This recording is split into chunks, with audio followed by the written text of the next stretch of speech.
But now, as things are going along, obviously there's issues, there's roadblocks. Like anything worth having in life is worth fighting for. Yes, sir. So you end up being in a position not just fighting for your music, but fighting for your life. Exactly. And people talk about standing on business and 10 toes down or some shit. Like this real.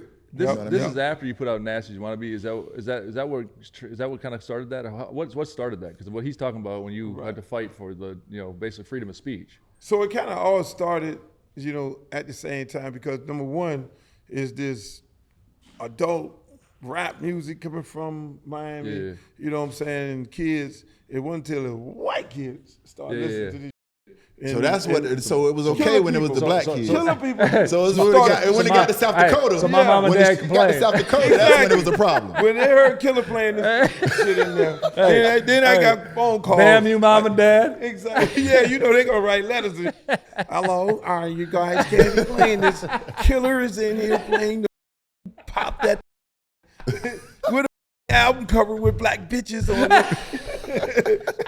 That sounds just that's like when I got in trouble. That's what you are. We are damn right. That's exactly what happened. That's what happened. When it got to South Dakota, that's when it went left. Exactly. Then the letters started coming in. Then that's when.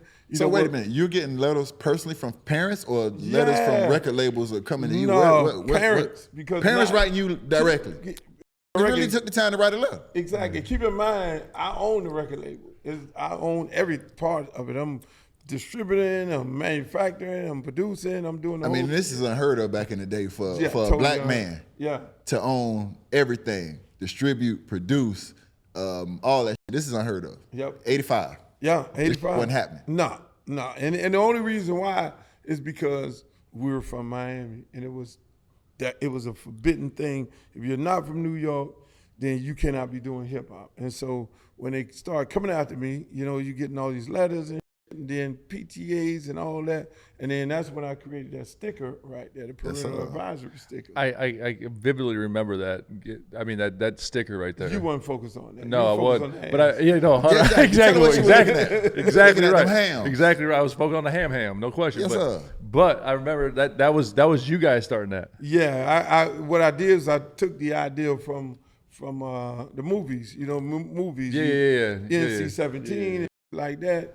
And I started getting all this heat that I'm selling this adult content to people. And then that's when we created the clean versions. And then I said, okay, I'm going to put this sticker on the dirty versions so that the record stores can identify. So the explicit stickers. Exactly. You started that. Yeah, I started that. Genius. Yeah, and then how that work, OG? We don't get paid for that? We don't do these hijacked it. Because everybody do it now. Yeah, I should have copywritten that. Damn. I got hijacked. You got hijacked, Luke? Yeah, it's crazy.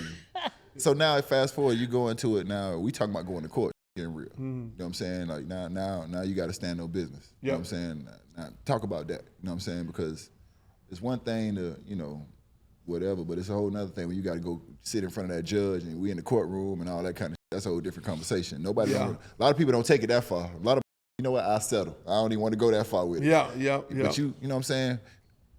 Are you thinking I'm doing this for myself because this is what I believe in? Or did you know at that time the whole hip-hop universe and the whole culture is on your back? Or was you just thinking about yourself? Did you understand, like, this is actually going to impact hip-hop forever? When I originally, because I'm always, I'm like, look, I ain't came from, we stayed in Liberty City, 2-bedroom house. It was 5 of us, 7 of us, mom, dad, brothers and all that. And then, I'm making this money. And then I'm looking at it like, we've always been taught to fight for whatever you believe in. You feel me? So then while they were coming after me, it was like, all right, y'all picked the right. Because, I knew, I'm a history junkie when it comes, from when you think about the struggle, I'm really deep into that. So I knew at some point they were going to come after me because it came from different places. It came from, it came from the industry itself because, when you're selling records in markets that they expect those sales to go to people that put money in, you get up the matrix for them. Okay. So you got the industry coming after us and then, you got these political figures using us as pawns in the game when they get ready to run for office. Oh yeah, I'm gonna be the guy that stop 2 Live Crew. And then you know, you had one situation where Janet Reno was one, you know, state attorney. Yeah, I know Janet Reno. Yes, yeah, sir. so that's why I my made sister tell me, I'm gonna call Janet Reno on your ass. call Janet Reno. Call Janet Reno. Tell her baby Yeah. daddy. I would call Janet Reno on your ass. She was running for office, and we did a song glorifying her, like the same thing, based on what you said your sister was saying. And then she was running against this other guy, and then the other guy took offense to it, and then he just went on this crusade of writing letters to different municipalities saying that this music should be banned. And eventually, you know, this, you know, bloodthirsty Nick Navarro, you know, who created all these cop shows, and, you know, he then took on it and went to one of the stores and then, you know, locked the guy up for selling the record. And then, Wait a minute. What, somebody got locked up for selling your record? yeah, 2 places. Yeah, this guy named Friedman in Fort Lauderdale. I didn't even know you could lock up for selling that album there. Really? Yeah, and so, long story short, they, you know, federal judge deemed the album obscene. Yes. And so I then had to go in and go back in and get it overturned, reversed on appeal, which I did. And how long was that? That was it took about a year and a half. And so if I would have left the album to be obscene, which I could have, and I wasn't going to jail, then everything that people are doing right now today, they wouldn't be able to do it because it would set precedent where any municipality, any jurisdiction could say, okay, well, this album with this type of content was explicit, so we deemed it obscene. They could have deemed everything that you hear. And it's just their opinion too, based on there's no rules. Yeah, they would use that as case law. For that year and a half, were you able to sell that record, or? Well, not necessarily, but we did. And that's what brought on the other case, because I was like, y'all, you just said, move out of the trunks of cars, yeah, huh? I went down the street and did a show. Yeah. I did a show right down the street. Right. And by the way, the record in the back of that caddy over there. And they still popping that pussy. Exactly. They ain't gonna stop. They ain't gonna stop. So I did a show down the street, then they put me in jail. No way. For singing the song. Yeah. And then So they came to arrest you at the show? At the show, they were there. Wow. So that's like the same what we see when they talk about the story when you watch the NWA story. Yeah. And you watch they told them not to sing a certain song, and they sang it and they locked their ass up immediately. You dealt with the same. Yeah, same. Was it Pop That Pussy? It was every one of them songs. Hey, we want some pussy. Head and more. I'm like, how the y'all gonna lock me up for singing head, more head? And everybody love head. Getting head every day out here. Like Exactly. ain't nobody doing. The guy locking you up trying to get too. Out here. There's a lot of head out here. Hey, the guy locking you up wanted to now. The guy He probably got some head that night too. Everybody lock his ass. Exactly right. That's crazy. Hey, Luke, I hate doing this to you. I caught me some head this morning. Yeah. Locking you. I'm gonna go turn myself in. Exactly. I know actuality it is against the law. It's called a sodomy law.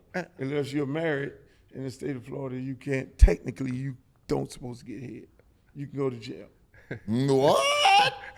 They ain't got enough jails. They ain't got enough jails in South Florida, Coach. Wait a minute. Well, they ain't got enough jail cells in South Florida. Everybody right there up like, huh? That's crazy. Yeah, look it up. Google. But all aside, no, because I want to talk about that. And it's funny that you say that, but you know the law. Yeah, I think like you know the law. Bit about and that's and I tell people that all the time. It's like when I've had a couple issues here and there, but at the end of the day, when you know the law, you ain't got nothing to worry about. You don't have nothing to worry about. You know what I'm saying? So where did the freedom of speech play come from? Because you could have went back and forth and said, no, I can say what I want to say. This is my album, but you hit them with the freedom of speech. This is like you hit them with the political. Like you use it against them, but you know the law. Like just talk about that, being able to know the law and all that. Right. Like that. I mean, and that was that your lawyer? Is that you? Is that street smarts? I learned it from a great lawyer named Bruce Rogo. So at the same, like I was saying, one record deemed obscene, I'm getting that reversed over in court. Then I go to jail. Now I got to go to court for that. At the same time, I got this case called Acre of Rose versus Me, which was where the parody was protected by the First Amendment, which was free speech. So I'm going all the way up to the Supreme Court with that case. At the same time, so as I'm going through each one of the cases, I'm always wanting to know exactly what's going on, how it's transpiring. I don't just say, lawyers, do your business and keep it moving. You know, I'm always going to be involved in the actual process. And so that whole case was about free speech, whether you were able to say the you want to say on records, whether you were able to do parodies. You know, if I'd have lost that case, everything that you see on the internet right now is considered as intellectual property would have been out. All the things that you see on Saturday Night Live would have been dead. People wouldn't have been, comedians wouldn't have been able to make fun, do parodies of other people and all that. So it was a real significant case. All for some pussy. All for some pussy. Well, you know, as we look at it right now, I know the world was going in a different direction, and I was keeping it right there. Well, you know, they do say pussy will stop a train. So yes, it was. It's undefeated. By the way, it is undefeated. So it is undefeated. Killer 99-0. You ain't lying. Especially it's undefeated. I mean, when you just think about the things going on today, it's still undefeated. Yeah, talking about pussy being undefeated. It will get you in trouble. Talk to me about Freaknik. I never had a chance to go. Really? My auntie used to pack up, my aunties and all that used to pack up and head their ass up to Freaknik, and I ain't never. They used to leave. Hold up. Jamel, you made it. Cousin ain't make it either. Damn, Jamel, you ain't make it? Look. Jamel came in here with a lady. He lying. I got the video, Jamel. He came in here with this woman. He was like, hold on, I can't be saying I was that. Lying ass. Hey, here is a dirty little secret that insurance industry may want to keep under wraps. Insurance companies profit by holding on to your money for as long as possible. So after an accident, they might do whatever they can to delay or deny your claim. This way, they can keep those profits growing. Morgan & Morgan fights hard against these corporations to fight to make sure you get every dollar you deserve. When in court, the insurance companies want juries to think that at-fault driver is the one paying the verdict amount. Meanwhile, it's really the insurance companies who are covering the cost. When Morgan & Morgan takes on a case, they're almost always going after the big insurance companies and not the individuals at fault. Morgan & Morgan fights hard for their clients, and these corporations know that. A recent client in Pennsylvania just received $29 million. That's $29 million. Insurer's best offer was $500,000. Another recent client in Florida received $20 million. Last offer, zero. There's a reason why Morgan & Morgan is America's largest injury firm. Hiring the wrong firm can be disastrous. Hiring the right firm could substantially increase your settlement. With Morgan & Morgan, it's easy to get started, and their fee is free unless they win. Just visit forthepeople.com/OGs or dial #law 529. That's forthepeople.com/OGs or dial #law 529. This, my friends, is a paid advertisement. Basketball fans, it's win or go home time. The NBA Conference Championships are here and the intensity is off the charts. Every possession matters, and there's still time to get in on the action with my partners at DraftKings Sportsbook. Here's the deal. New customers can bet just $5, and if your bet wins, you'll score $300 in bonus bets. That's right. Pick your side, place your bet, and get ready to cash in. Download the DraftKings Sportsbook app now and sign up using code OGs. The crown is yours. Stay in on the action and use your $300 in bonus bets on DraftKings same-game parlays for a shot at an even bigger payout. Combine multiple bets together from the same game. If sports betting is not available in your state, don't worry. You can still join in on all the fun with DraftKings Pick 6 and have the shot to win cash prizes. Download the DraftKings Sportsbook app now. New customers use my promo code OGs and bet just $5 on any wager and get $300 in bonus bets if you win. That's promo code OGs only at DraftKings Sportsbook.